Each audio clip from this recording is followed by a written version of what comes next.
رب زدني علما. Sudah sholat. Bismillah, alhamdulillah, wassalatu wassalamu ala rasulullah.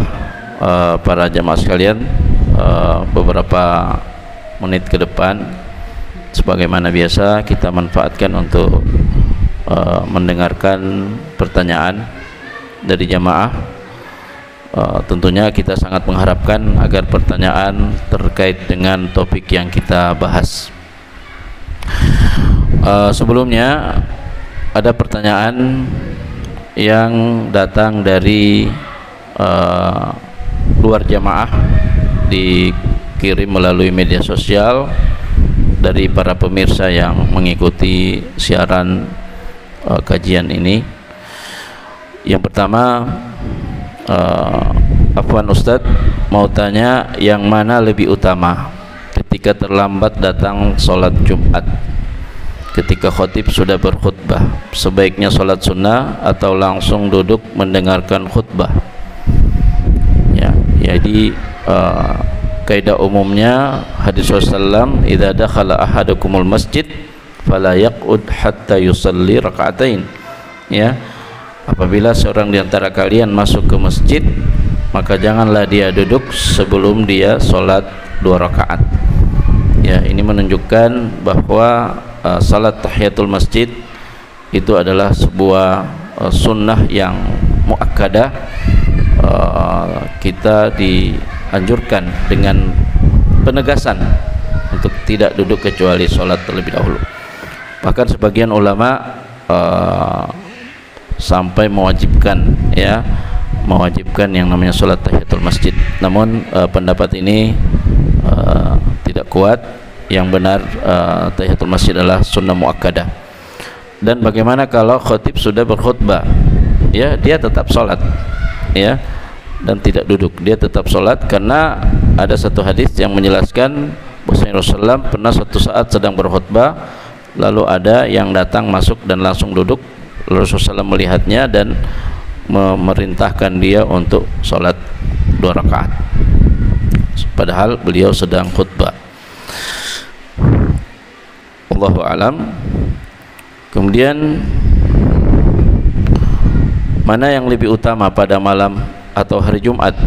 Ya, membaca surah Yasin atau membaca surah Al-Kahfi? Ya, jadi kalau kita berpegang kepada hadis-hadis Nabi SAW, maka diutamakan membaca surah Al-Kahfi. Kenapa? Kalau surah Al-Kahfi memang ada hadis-hadis yang sabit, maksudnya hadis yang bisa dijadikan hujjah, ya, untuk kita membaca surah Al-Kahfi pada malam maupun pada hari Jumat.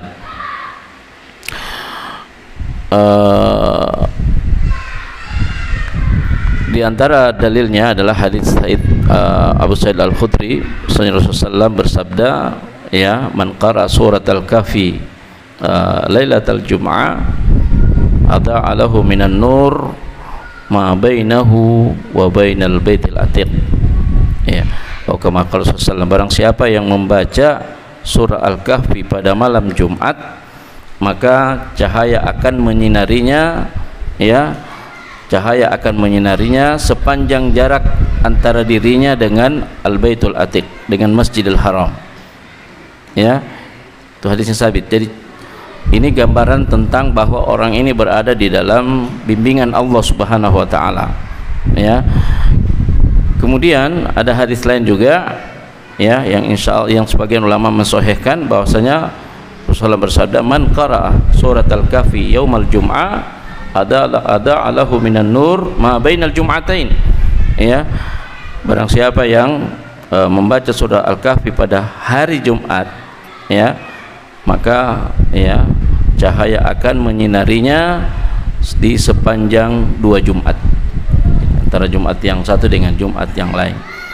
Jadi yang lain, yang satu menggambarkan jaminan cahaya itu dari dimensi waktunya, ya, bainal jum'atain, yang satu dari dimensi ruangnya, jaraknya, ya, tempatnya, yaitu antara dirinya dengan Masjid Haram. Ya, ada juga hadis yang lain mengatakan man qara'a au hafidha asyara ayat, siapa yang membaca dengan menghafal 10 surah dari awal Al-Kahfi, ya, dari awal surah, maka usima minad dajjal atau kama qala dia dilindungi Allah dari dajjal. Nah, jadi sudah jelas Al-Kahfi memiliki keutamaan untuk dibaca pada hari Jumat dan malam Jumat. Ya, pertanyaannya, ya, sebaiknya bagaimana? Kita baca malam hari atau siang hari? Ya, bisa siang hari, bisa malam hari. Tapi yang terbaik, yang sempurna menurut Imam Syafi'i rahimahullah adalah kita membacanya pada malam hari dan juga pada siang hari, mengumpulkan dua hadis tadi, ya. Jadi ada yang siang, ada yang malam, dan itu lebih sempurna.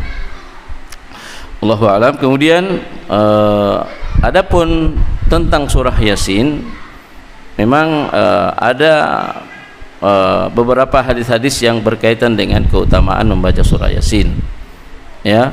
Namun para ulama tidak ada yang menyepakati satu hadis pun dari keutamaan surah Yasin tentang kesohihannya, ya. Tidak ada satu yang disepakati. Kalaupun yang paling kuat itu lakinu mautakum talkinkan orang meninggal kalian dengan surah Yasin. Itu pun saya katakan ulama tidak ada yang sepakat tentang kesohihannya, ya. Dan rata-rata berada pada posisi hadis-hadis yang lemah, ya. Karena itu membaca Al-Quran termasuk surah Yasin itu sangat dianjurkan, ya, tapi tidak mengkhususkan, ya, tidak mengkhususkan dan meyakini keutamaan surah-surah tertentu atau ayat-ayat tertentu dari Al-Quran kecuali dengan dalil yang jelas, ya, dengan dalil yang jelas, ya.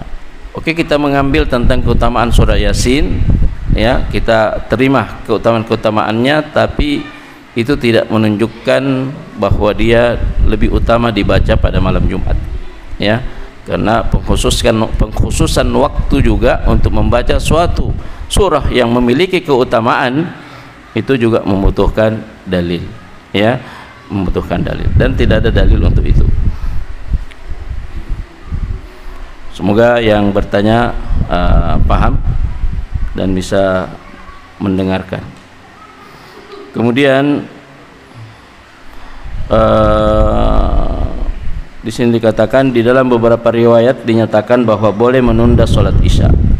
Ya, pertanyaannya, kalau azan sholat isya apa bisa ditunda juga? Bisa saja, ya, bisa saja, tapi ya azannya tidak dilakukan, ya, tidak dipublish, tidak diumumkan, tapi hanya berlaku untuk jamaah yang ada di situ, ya. Itu kalau mau mentakhir isya agak ke belakang, ya. Kita harus mengetahui bahwa waktu isya itu ada namanya waktu al-mukhtar, al-waktul mukhtar, waktu yang utama, waktu pilihan, dan batasnya sesuai dengan hadis Nabi SAW sampai pada sepertiga malam yang kedua, ya, sepertiga malam, karena malam itu dibagi tiga, sepertiga pertama, sepertiga kedua, sepertiga yang ketiga. Makanya dalam hadis dikatakan Allah turun ke langit dunia pada sepertiga malam yang terakhir, ya. Nah, sepertiga ini, ya, yang biasa juga diistilahkan dengan nisful lail, pertengahan malam, ya. Diistilahkan sepertiga malam yang kedua, diistilahkan juga dengan pertengahan malam, nisful lail. Nah, batas waktul mukhtar itu adalah sampai pada pertengahan malam, mungkin sekitar 10:30 ya, gitu. Nah, setelah itu sudah masuk waktu darurat. Waktu darurat itu tidak boleh kita menyengaja untuk melambatkan isya ke situ, karena ini hanya berlaku untuk orang-orang yang memiliki uzur, ya, orang-orang yang memiliki uzur. Sebagian ulama kita mengatakan kalau kita dengan sengaja tanpa uzur melakukan sholat, ya, sudah melewati waktu yang dipilih, masuk kepada waktu darurat, itu bukan lagi adaan tapi sudah qadaan, ya. Jadi kita sudah dengan sengaja meninggalkan sholat pada waktunya, akhirnya kita keluar dari waktu dan kita mengqadha. Ya. Jadi jangan dipahami lain yang namanya mentakhir isya. Ya, itu juga karena ada keperluan dan kemaslahatan tertentu, ada sebab. Dan tentang azan tidak ada masalah, ya. Tapi azan itu hanya berlaku untuk apa? Untuk mereka yang berada di tempat itu. Ya, dalilnya adalah, jadi azan memang asalnya azan itu adalah untuk bukan hanya untuk, ya, jadi ada dua ya. Azan itu fungsinya pertama untuk menyampaikan masuknya waktu. Menyampaikan masuknya waktu, ya. Yang kedua juga untuk menunjukkan bahwasanya ya untuk menandai dimulainya kita melakukan ibadah, ya. Itulah sebabnya diriwayatkan dalam nanti kita akan dapatkan hadisnya Sahih Bukhari, ya, ketika Rasulullah SAW dalam suatu perjalanan bersama sahabat, ya, itu kelelahan sampai tidur kesiangan, ya. Rasulullah baru terbangun ketika merasakan, ya, badannya sudah hangat, ya, oleh pancaran sinar matahari pagi, ya. Nah, kemudian dibangunkan Bilal, sahabat, kan Rasulullah menyuruh Bilal untuk azan, ya, itu azan subuh, padahal sudah panas, ya. Itu artinya boleh juga ditakhirkan dengan dalil seperti itu. Andaikan itu hanya menunjukkan masuknya waktu, maka tidak perlu lagi azan, ya, harus langsung qomat saja. Bahkan Rasulullah menyuruh para sahabat untuk melaksanakan dulu sholat, ya, qabliyah subuh, ya, setelah itu baru qomat, dan kemudian para sahabat sholat bersama dengan Rasulullah sallallahu alaihi wasallam.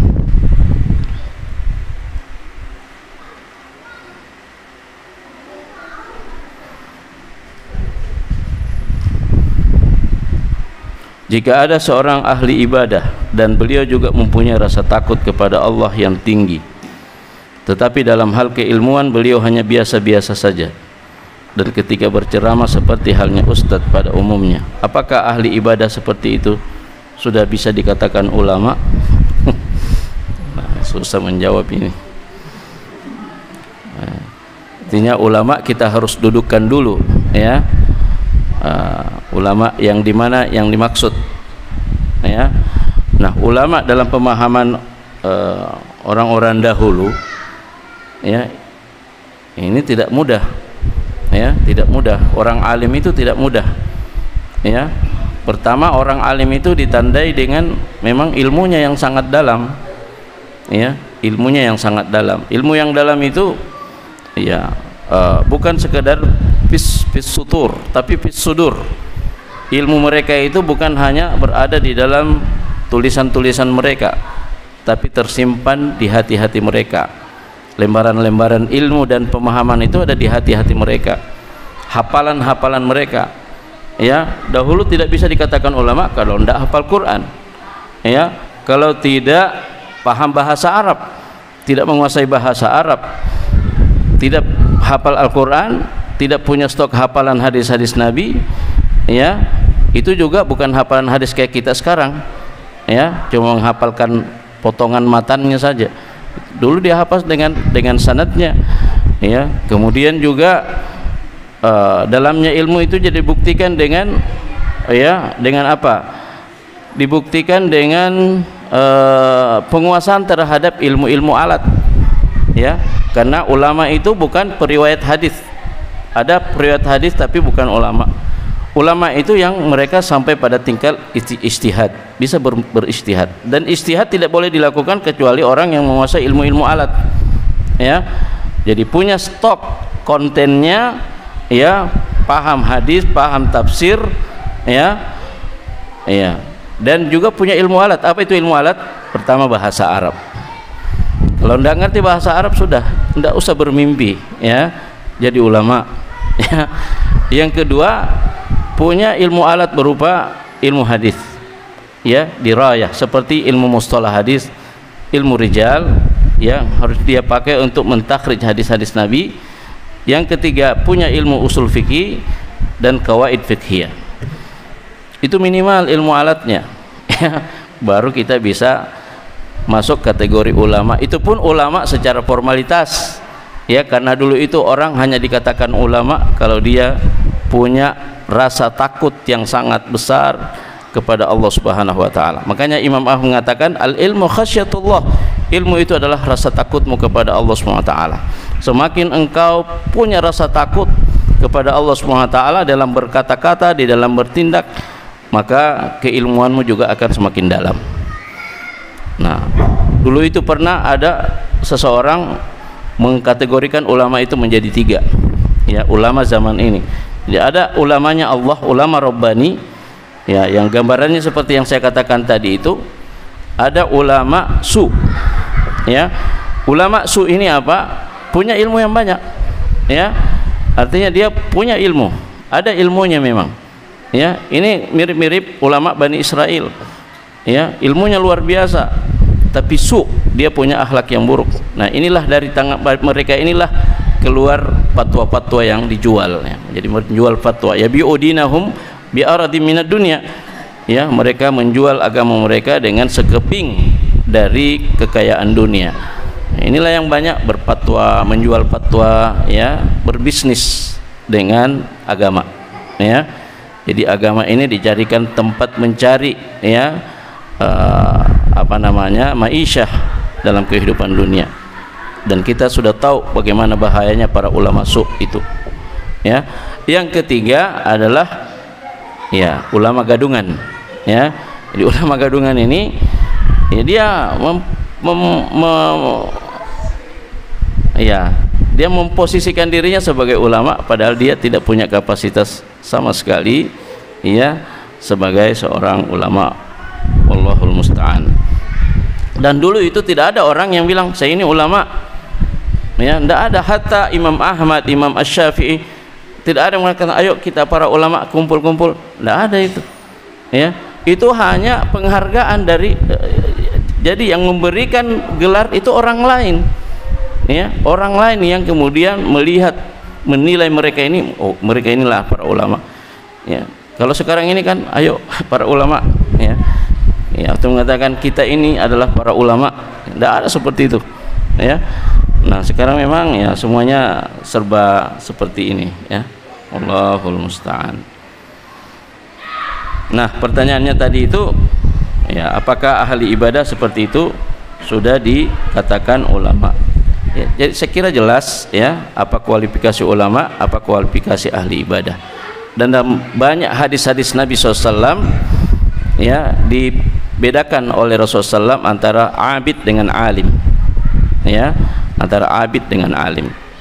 Dalam sebuah hadis Rasulullah SAW mengatakan bahwasanya, ya, keutamaan seorang alim di antara kalian di tengah-tengah orang-orang ahli ibadah seperti keutamaan bulan di antara planet-planet yang lain, ya. Keutamaan bulan artinya bulan itu kan memancarkan cahaya, ya, sementara bintang-bintang itu, ya, itu sangat jauh. Walaupun dalam ilmu modern, ya, ternyata bintang-bintang itu, ya, ternyata lebih besar dari bulan, tapi etibarnya dulu itu adalah cahayanya yang sampai ke kita, ya, karena dulu juga belum ditemukan teori astronomi, ya, teori astronomi belum ada, ya. Jadi yang namanya bintang, ya, cahayanya redup, ya. Kita kalau hanya bintang tetap gelap kita rasa, tapi kalau bulan yang hadir, jadi keutamaan seorang alim di antara orang-orang abid, orang-orang ahli ibadah, kata Rasulullah SAW, adalah perumpamaan seperti bulan di tengah bintang-bintang yang lain, ya. Dan beberapa hadis-hadis yang lain, ya. Bukan berarti ulama tidak ada ibadahnya, ya, tidak ada ibadahnya, bahkan justru orang yang paling banyak ibadahnya itu adalah para ulama. Hanya saja para ulama, ya, mereka punya majal, mereka punya lapangan beribadah begitu banyak, ya. Bukan hanya fokus pada misalnya, ya, ibadah-ibadah seperti zikir, ya, sholat-sholat sunnah dan lain-lain. Para ulama, ya, lebih paham tentang bagaimana, ya, melaksanakan Islam ini, menyebarkan ilmu, memurajaah ilmu, Ya, semuanya itu adalah bagian daripada ya ibadah dan pendekatan diri kepada Allah Subhanahu wa taala. Baik jamaah sekalian, ini yang bisa kami jawab dari pertanyaan ini.